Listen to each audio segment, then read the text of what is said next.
I'm now 10 days away from what is going to be my second hip surgery in the last 10 months and what is going to be my 9th surgery overall.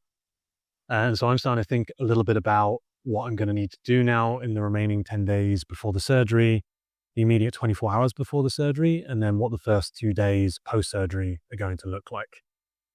And given all of these surgeries, I think for better or for worse, it positions me quite well to be able to provide some tips and guidance on how to prepare for surgery yourself. And so I'm going to use this video to run through 3 main areas that you can think about to make sure that you're ready to recover well from your surgery.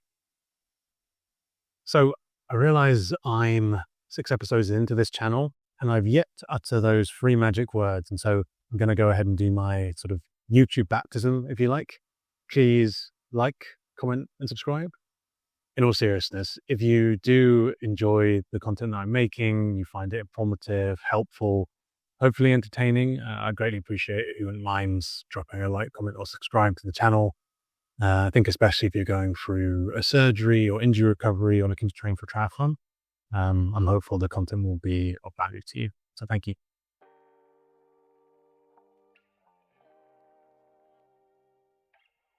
So the first thing you'll need to consider is preparing your home, right? So the condition that I'm having surgery for is Femoroacetabular Impingement, or FAI for short. If you watched episode 2, where I go into my full sort of injury history, you'll have more detail there. So I'll drop a link to that episode in the description below. But just to give you the TLDR, essentially FAI is where you have the top of your leg bone, the top of the femur, the femoral head. That should sit pretty nicely in the hip socket. And so this femoral head should be a ball shape. But if it has some abnormal shaping, it can catch on the socket if you make certain movements. And if it's just catching and there's no damage to the labrum or the cartilage, then I believe the recovery time is fairly quick. However, unfortunately for me, the labrum has a full thickness tear as a result of this impingement. And so I'm going to have to be on crutches for around about 6 weeks post-surgery. And being on crutches, you probably don't consider just quite how limiting that can be. And so the amount of work you can do ahead of time to make your life easier in terms of getting your apartment ready is really important. So I'm going to take you around and show you some of the things I'm going to do to try and help make my life easier.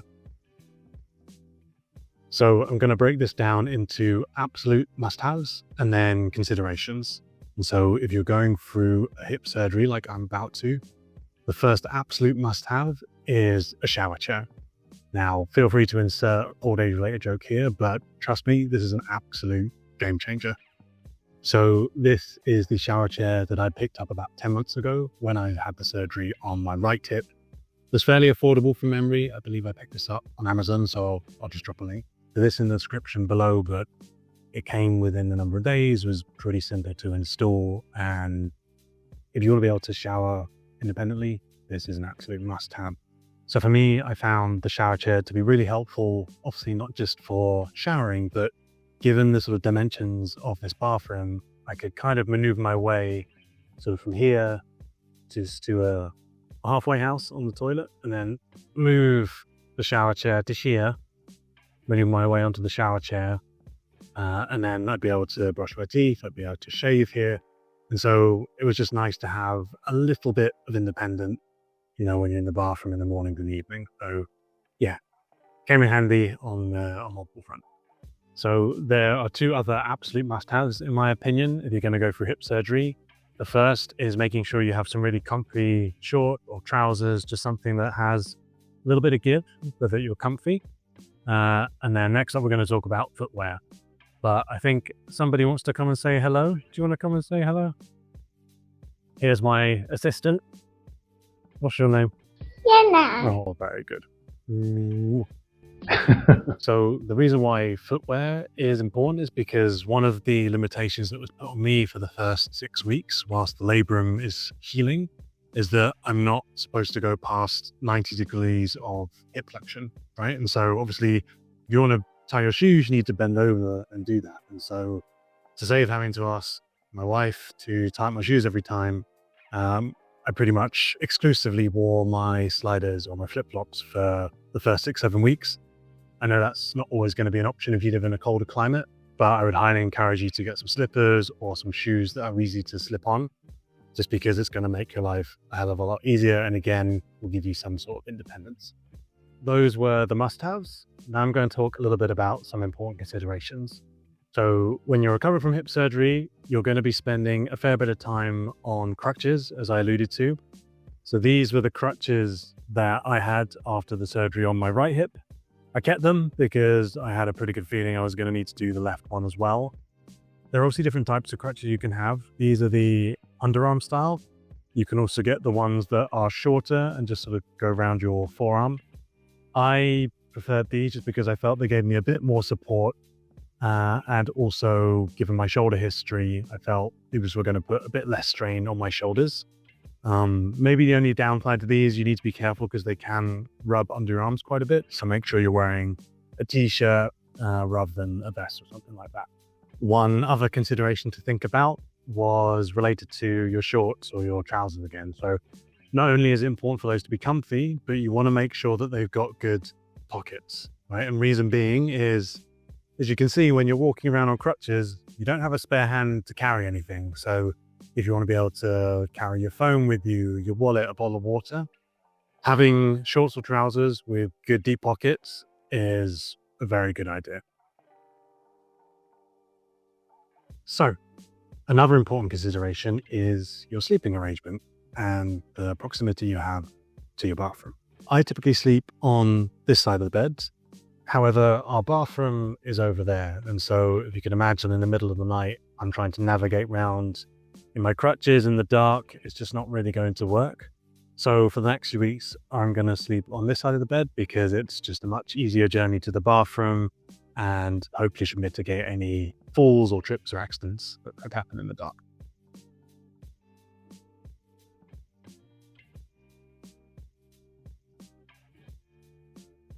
So the second area that I wanted to focus on is the importance of having a positive mindset.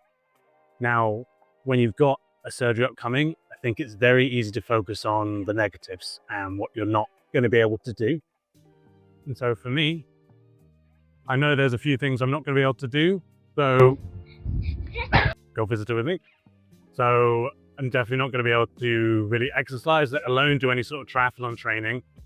But I'm also not going to be able to be such an active parent to my daughter for a little period of time, which is also quite frustrating. And then just that general loss of independence. But I'm going to try and avoid dwelling on that and focus on what I can do.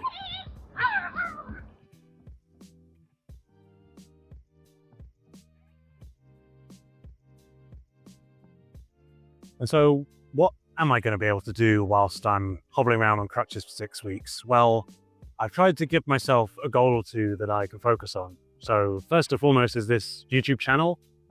I think I'd maybe almost underestimated just how much time and effort goes into videography and editing and trying to think of these ideas. But at the same time, it gives you something to focus on, and that's certainly going to keep you busy. But outside of that, I've been procrastinating and reading a number of books. There's some good films and series that I'm looking forward to watching. And so I think I'm just going to try and adopt that mindset and enjoy doing those things.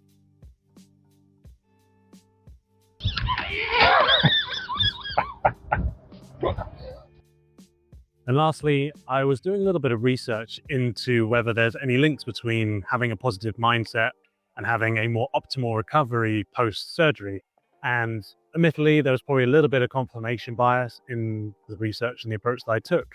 But I did find a few studies and papers that showed that there are linked benefits to having that positive mindset and improving your recovery. So that's another reason why I'm going to try and adopt that approach, and hope it's going to help me along the way.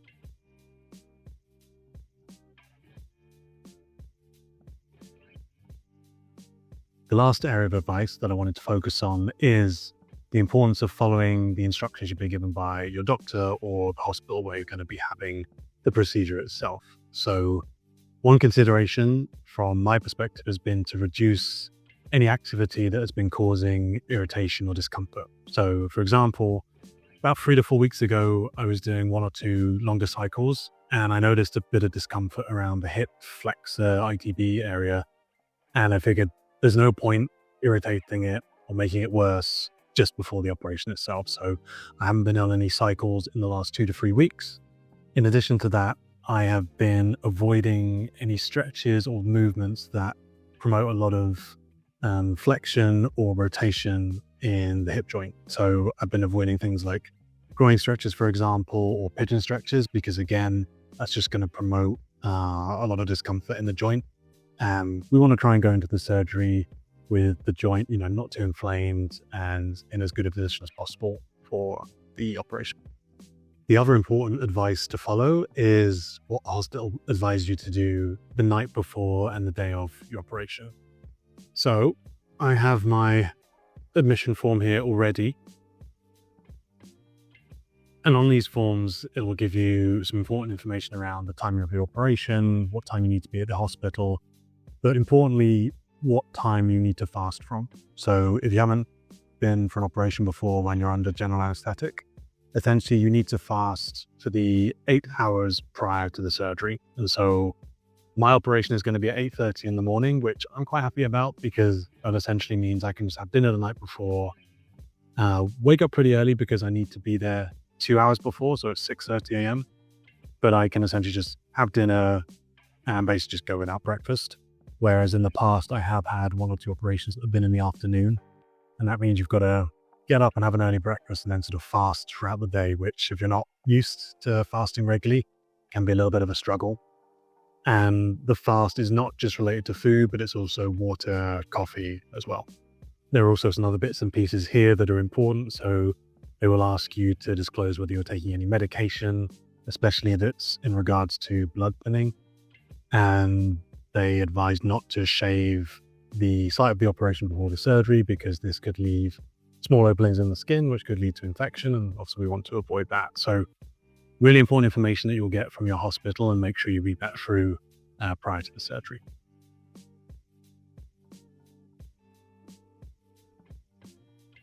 That's a wrap for this episode. I hope you found the information helpful.